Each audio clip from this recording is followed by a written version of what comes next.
exactly happened, Ajay Dhanda? Thank you for speaking to Republic. Firstly, talk to our viewers about how all the wrestlers had applied for their visas, on what grounds was it rejected, and the entire process that you went through.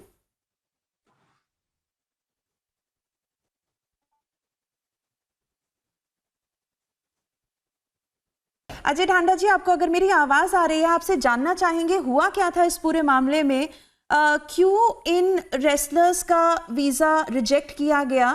30 wrestlers ने apply किया था, सिर्फ 9 को visa मिला, और क्या था पूरा प्रोसेस वीजा अप्लाई करने का आपकी तरफ से?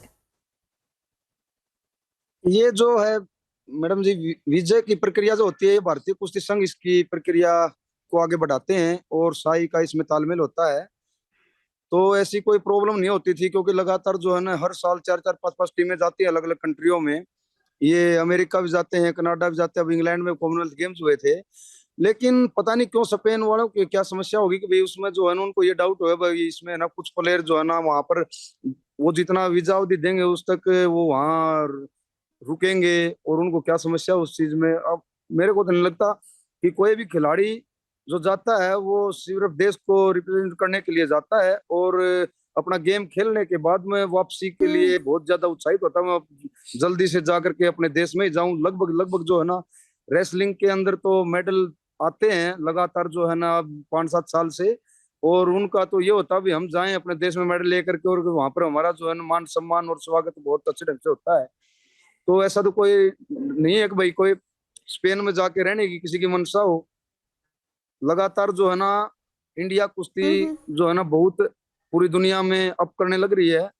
अभी कॉमनवेल्थ गेम्स में देखो आप, सभी के सभी मेडल थे और लगभग उसमें हरियाणा के खिलाड़ी थे। तो इसमें भी ज्यादातर जो है ना हरियाणा प्रदेश के खिलाड़ी हैं, और पता नहीं क्या उनको इस तरह की दिक्कत आई, जो एक बड़ी दुर्भाग्यपूर्ण है। लेकिन अजय जी, रेसलिंग फेडरेशन ने यह भी कहा है कि ऐसा कभी नहीं हुआ पहले, और यहाँ पर तो इंडियन गवर्नमेंट का क्लियरेंस भी दिखाया गया था, जो इनवाइट आया है वर्ल्ड गवर्निंग बॉडी से हमारे रेसलर्स के लिए, वो भी दिखाया गया था। तो पेपर वर्क पूरा टाइट था, उसके बावजूद वीजा डिनाई किया गया। आपको क्या कारण लगते हैं इसके? बस जी, हमें तो कारण समझ में नहीं आ रहा, क्योंकि इस तरह का पहले कभी नहीं हुआ, और ये जो पहली बार इस तरह से हुआ है। क्योंकि अब जो ये बच्चे जो है ना जूनियर से अंडर 23 की एज कैटेगरी में आए हैं, उन्हें बहुत उत्साह था। क्योंकि मुझे तो बहुत बड़ा दुख है, क्योंकि 10 वजन फ्री स्टाइल के थे, उसमें से 3 वजन मेरी शहीद भगत सिंह इंटरनेशनल अकेडमी मिर्जपुर हरियाणा के अंदर, जो उसमें से ये मेरे पीछे खड़े हैं तीनों के तीनों पहलवान। और मैं तो समझ रहा था कि तीनों के तीनों पहलवान जो है ना मेडल के प्रबल दावेदार थे अपनी वेट कैटेगरी में, और इनको आज रात को ही निकलना था। तो हम तो तैयारी करने लग रहे थे। तो फिर अचानक से फोन आया कि भाई ये इन बच्चों के लिए अभी वो नहीं है, इनका वीजा नहीं दिया गया, और उन्होंने कैंसिल करके ही इनको फेडरेशन वालों को दे दिया है। तो मैं तो आप लोगों के चैनल के माध्यम से जो है ना हरियाणा सरकार के खेल मंत्री संदीप सिंह मनोहर लाल खट्टर जी और प्रधानमंत्री जी और जो अपने विदेश मंत्री हैं उनसे रिक्वेस्ट करना चाहता हूँ, ये बच्चों के भविष्य का काम है। क्योंकि इन बच्चों ने ये तो मेरे सामने मेरे पास करते हैं पहलवानी, इसलिए मुझे पता है कि जिला स्तर से खेल शुरू होता है, स्टेट में, नेशनल में, और उसके बाद जो है ये वर्ल्ड चैंपियनशिप के लिए ट्रायल हुई थी दिल्ली के पास भालगढ़ सोनीपत में, और वहां पर इनका सिलेक्शन हुआ था। और 5-5, 6-6 बार वजन घटाना पड़ता बच्चों ने। अब भी जो है ना 5-6 किलो वजन घटा रखा था, उसके लिए तैयारी कर रखी थी। तो बड़ा स्टिक मामला होता है इस खेल में, और उसके बावजूद इन बच्चों को वीजा ना मिलना, ये तो एक बिल्कुल बड़ी गलत बात है। और इस तरह से जो अगर खिलाड़ियों के साथ होगा तो मान लिया आगे आने वाले टाइम में तो खेल को नुकसान होगा, अच्छी बात नहीं है। क्योंकि पहले ये तो एक गलत चीज कुश्ती के लिए ये आ गई कि भाई अगले कॉमनवेल्थ गेम्स के लिए कुश्ती को हटा दिया गया जो ऑस्ट्रेलिया में होनी है। और अब जो है ना स्पेन ने अंडर 23 का सीनियर का वर्ल्ड चैंपियनशिप जो हो रही है चल रही है, उसमें ग्रीको रोमन की कुश्तियां भी होली लड़कियों की चली हुई हैं, और ये 20 तारीख से फ्री स्टाइल के लड़कों की पहलवानों की होनी थी। तो उनको जो है ना इस तरह से रोकना ये बड़ा देश के लिए शर्मसार विषय है जी। इसमें प्रधानमंत्री जी ने बहुत जल्दी से इस पर बिल्कुल कोई इनका फैसला लेना पड़ेगा, और इनका वीजा जो है ना आज और तो नहीं लगा, कल भी लग जाए तो भी ये अपने वेट कैटेगरी में आराम से लड़ सकते हैं। तो आप लोग थोड़ा सा इसमें हमारी सबकी मदद कीजिए।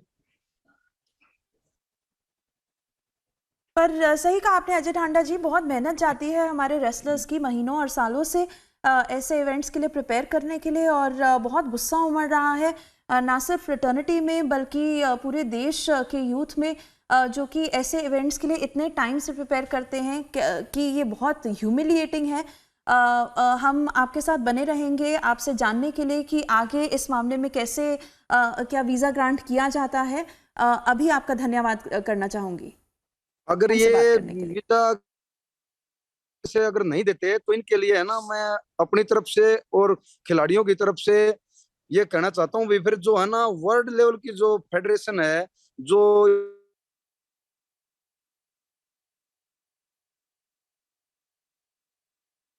करता है, ये तो बहुत बड़ी गलत बात है जी। इस तरह से तो फिर आगे आने वाले टाइम में जो युवा खिलाड़ी हैं उनके ऊपर बहुत नेगेटिव असर आएगा, और सभी के सभी जो है ना इस तरह से पूरे देश के खिलाड़ियों के साथ ये बड़ा गलत व्यवहार हुआ है जी, अच्छा नहीं हुआ।